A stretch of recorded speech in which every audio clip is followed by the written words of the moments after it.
ओम गं गणपते नमः। आप सभी का मेरे चैनल पर बहुत बहुत स्वागत है। आज हम इस वीडियो में बताएंगे कि साल 2024 में फुलेरा द्विज कब है, राधा कृष्ण पूजा का शुभ मुहूर्त और इसका महत्व तथा फुलेरा द्विज की कथा सुनेंगे।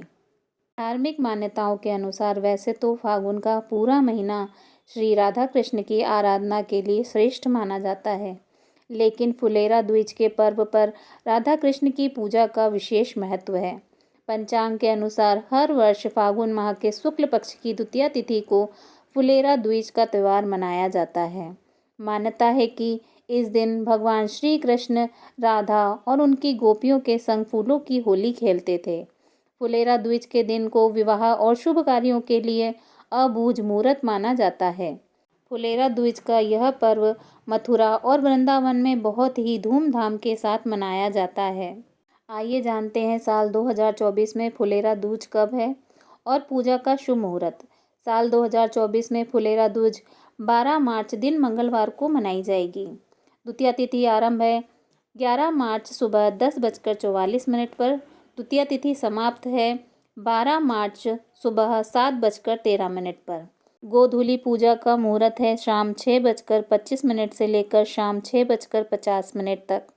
राधा कृष्ण पूजा का मुहूर्त है सुबह 9:32 से दोपहर 2 बजे तक। फुलेरा दूज का महत्व। मान्यता है कि इस दिन रंग बिरंगे एवं सुगंधित फूलों से भगवान श्री कृष्ण और उनकी प्रिया राधा रानी की पूजा करने से वैवाहिक जीवन में प्रेम बढ़ता है। सुयोग्य जीवन साथी की कामना के साथ इस दिन कुंवारी लड़कियां भी भगवान श्री कृष्ण संग राधा रानी की पूजा करके उनके निमित्त व्रत भी रखती हैं। राधा रानी और श्री कृष्ण सच्चे प्रेम के प्रतीक हैं।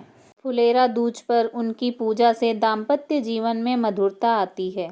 इस पवित्र दिन पर राधा रानी को श्रृंगार की वस्तुएं जरूर अर्पित करें और उनमें से श्रृंगार की कोई एक वस्तु अपने पास संभाल कर रख लें। मान्यता है ऐसा करने से भगवान श्री कृष्ण और राधा रानी की कृपा प्राप्त होती है। फुलेरा दूज की पूजा विधि। इस दिन ब्रह्म मुहूर्त में उठकर स्नान करके सूर्य देव को जल अर्पित करें और श्री राधा कृष्ण का गंगा जल, दही, दूध, जल और शहद से अभिषेक करें। यदि मूर्ति नहीं है तो राधा कृष्ण की तस्वीर को गंगा जल से छींटे लगाकर पूजा करें। फिर श्री राधा कृष्ण को नए वस्त्र पहनाकर उनका श्रृंगार करें और उन्हें चौकी पर लाल रंग का कपड़ा बिछाकर विराजमान करें। इसके बाद उन पर सुंदर और ताजे पुष्प चढ़ाकर नैवेद्य, धूप, अक्षत, फल समेत विशेष चीज़ें अर्पित करें। फिर श्री राधा कृष्ण को माखन, मिश्री, खीर, फल और मिठाई का भोग लगाएं और भोग में तुलसी दल को अवश्य शामिल करें। श्री राधा रानी की कृपा पाने के लिए राधा रानी को 16 श्रृंगार की वस्तुएं अर्पित करें। घी का दीपक जलाएं, साथ ही विधिवत पूजन करें। इसके साथ ही हमें इस दिन भगवान कृष्ण के भजन, कृष्ण जी के मंत्र तथा उनके स्तोत्र की स्तुति करनी चाहिए। आइए सुनते हैं फुलेरा दूज की कथा।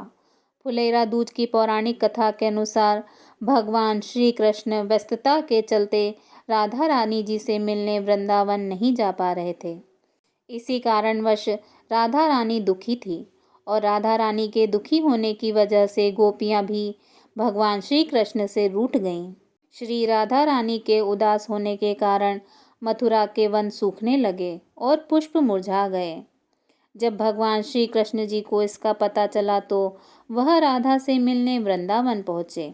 भगवान श्री कृष्ण के आने से राधा रानी खुश हो गईं और चारों ओर फिर से हरियाली छा गई।